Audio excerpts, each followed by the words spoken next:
Hey guys, it's Simon here with HobbiesofaMan. Once again, and today we're doing a manga review. We're going to be looking at Ultraman arc number 1, which is chapters 1 through 6. This is basically the introductory arc. And when I say arc, I mean like story, like structure that has a sort of beginning and end that transitions into something else, right?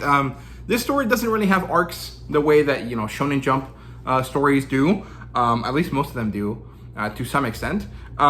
And so I'm kind of just going off what I think is a good cut off point, right? So the first 6 chapters are collected here in this first volume, and I think that they do a good job of introducing us to the characters, introducing us to the main villain, and then transitioning over to the rest of the story. And so that's where it's ending. Chapter 7 started with a pretty different vibe to this story, to what happened here. So I think that was a good cutoff point. If you disagree, that's fine. Let me know down in the comments, and you know, maybe I'll redo this video later. I'm not really sure, but yeah. So this is written by Eiichi Shimizu with art by Tomohiro Shimoguchi. Sorry. This is Ultraman: A New Beginning. This is a manga-based continuation of the original 1966 storyline. I think that's when it was from the original season of television that created the Ultraman character, right? It's a new version, continuation of that, following our main character, who is the son of the original Ultraman character, right? And it's published by Viz Media. They did a good job with these signature editions. I actually like them. I think the price is pretty good. The value proposition is great because this book specifically has 1 billion freaking colored pages, right? Okay, so there's 1, 2, and 3, and this one looks phenomenal. Here's 4 and 5, 6 and 7, 8 and 9, 10. This is a waste of a page, but that's kind of how it starts. And then there's more color pages once the book starts. So there's the first color page in the first chapter, the second and third, and then finally the fourth. And then this is the last color page in the book. And all of the color pages that I showed you are actually images used at the front of each of the chapters featured here. So this is the intro to the book. That's why that's in color. This is one of the chapters, and so on and so forth, until the ones here. These are, from here onward, these are all part of the first chapter, right? And I want to show you that because this will be a point that I make later on, that I made in my check-in video, I think. So yeah, the demographic is seinen. This was published on Hero Comics magazine or something like that. It's a digital first publication. It ended up you know, going bankrupt, and it got switched over to somewhere else, but it is a seinen title. And the genres here are sci-fi, superhero, and tokusatsu. Now, technically, tokusatsu means like live action special effects. So this cannot be literally a tokusatsu story, but it is based on a tokusatsu character. And it's very similar to Power Rangers and the Ultraman comic in that sense, where this is taking on those qualities for the sake of continuity with the original series, right? It does have an adaptation. It's a Netflix anime. It's a 3D CGI animation. It's not the best, but I think it looks really good regardless. Like visually, it looks good. It's just clunky in the way that it moves, right? Like the CGI animation from when that came out was not the best. It's much better nowadays, I think, but you know, they're not gonna go back and update it. So yeah, but the artwork used in the manga is pretty similar to how it looks in the anime, because it has a kind of similar like style, if that makes sense. And ratings wise, it's a 4.5 out of 5. It's nearly perfect. I thought it was great. The premise here is that 40 years after Ultraman showed up to the Earth and ended his run, after he left, Shin Hayata's son, Shin Hayata being the original Ultraman character, now has powers. He has like, you know, basic superhero powers, like basically what you could attribute to Superman, but without the OP factor that, you know, Superman has, right? And he ends up having to combat these new aliens that are coming to take over Earth. Overall, I think you should read it. I think it's fun. There is a version of this available on the Viz Manga app. However, even though it is significantly more accessible because it's so much cheaper to just buy the app and read from there, I find that the way that they uploaded it onto the app recently to be immensely lazy. All of those color pages that I showed you at the beginning are not actually included where they're supposed to go, because what Viz did, and this is very clear, is they grabbed the digital volumes that they had, they removed all of the frontis pieces and all of the stuff from the back of the book, all of the packaging of the book, which includes all of these color pages that are not part of the first chapter, and they threw them away. So all of those color pages that I showed you are not placed into any of the chapters that we see. And that is immensely lazy, because Viz has access to these color pages. They are clearly supposed to go at the beginning of each of these chapters, and Viz went out of their way to decide to not include them. Like, instead of taking the right approach and saying, we already have these, we might as well put them in, they decided to not bother with that. I very much doubt that there was significant difference in terms of workload that needed to go into doing this. And so what happens here is that Viz has chosen to do a lazy and lame version of their product. They have decided to give you a shittier version that is more accessible.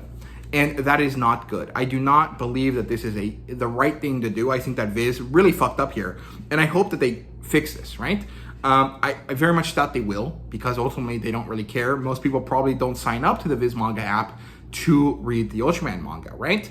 But the reality is that if I am paying for this service and I know that you are giving me a worse product than you have available, I am going to be upset. And I think that everyone should be upset about this, right?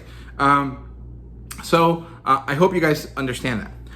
Now, let's actually get into the review here. So plotline-wise, Shin Hayata and his son go to the SSSP building, the Secret Science something police or patrol or whatever, which has been turned into a museum after Ultraman no longer was needed, right?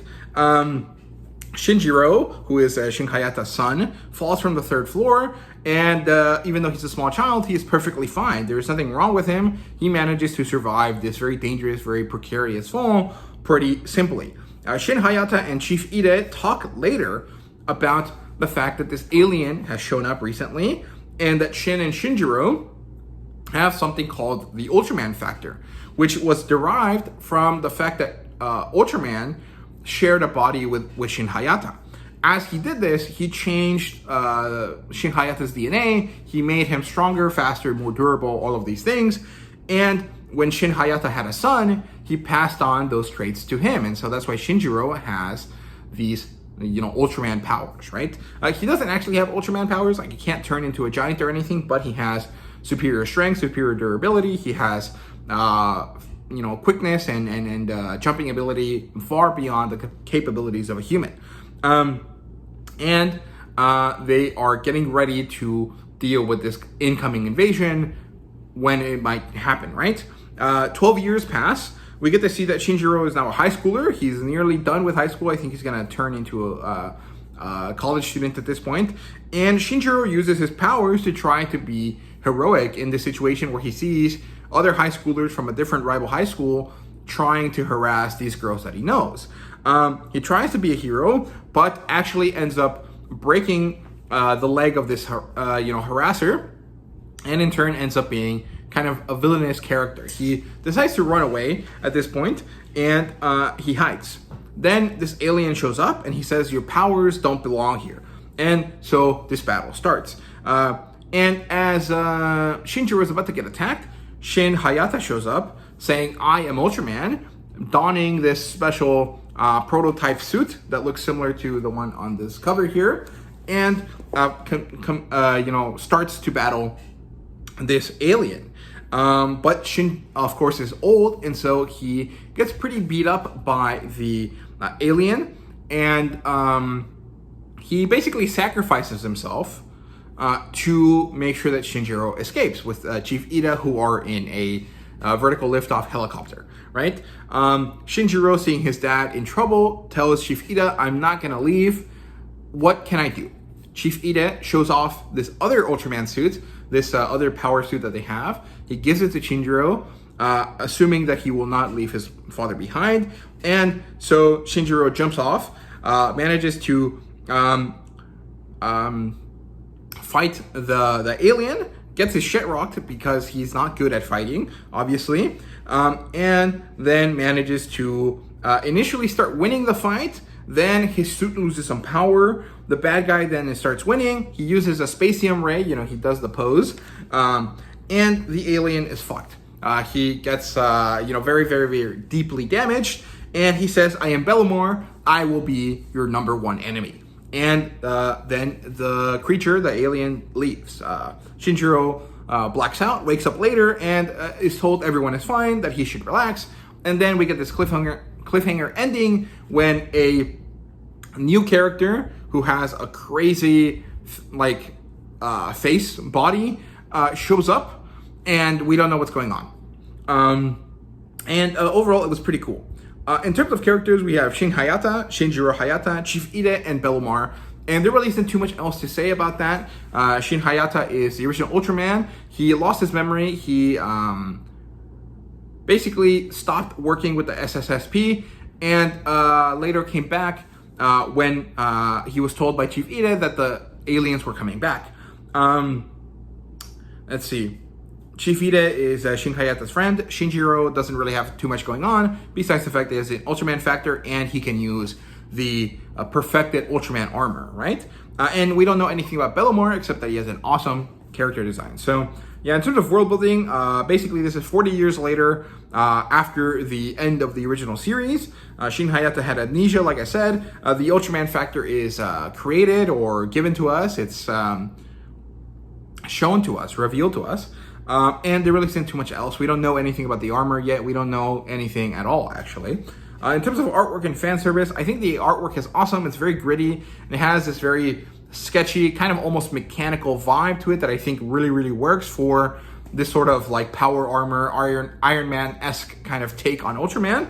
And there really is no fan service, although there is a certain level of care taken with some of the female characters, the way that they're drawn, to emphasize certain kind of aspects about them in order to make them more physically appealing.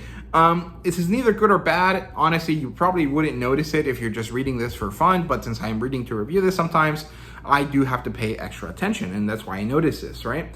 I would have not noticed it otherwise. If I was just reading it for the sake of reading it, I don't think I would have paid enough attention to notice that some of the female characters are drawn a little bit more exaggerated than the male characters, right? And ratings-wise, it's a 4.5 out of 5. I thought the cliffhanger was great. I thought the introduction was good. I thought that it was well done, well-paced. The only issue is, of course, that if you read it on the digital app, you will get less out of it than if you buy the physical editions. However, I don't necessarily recommend you buy the physical editions because I think that Viz doesn't deserve you paying full price for them. So I recommend you buy these discounted, secondhand, or in any way that makes it so you pay less than full price for them, right? And I recommend that for any time, but in this case specifically because Viz chose to be lazy about the way that they implement this series into their digital platform, right? So there you go. Those are my thoughts there. I hope you guys enjoyed. Thank you guys so much for watching, and see you guys later.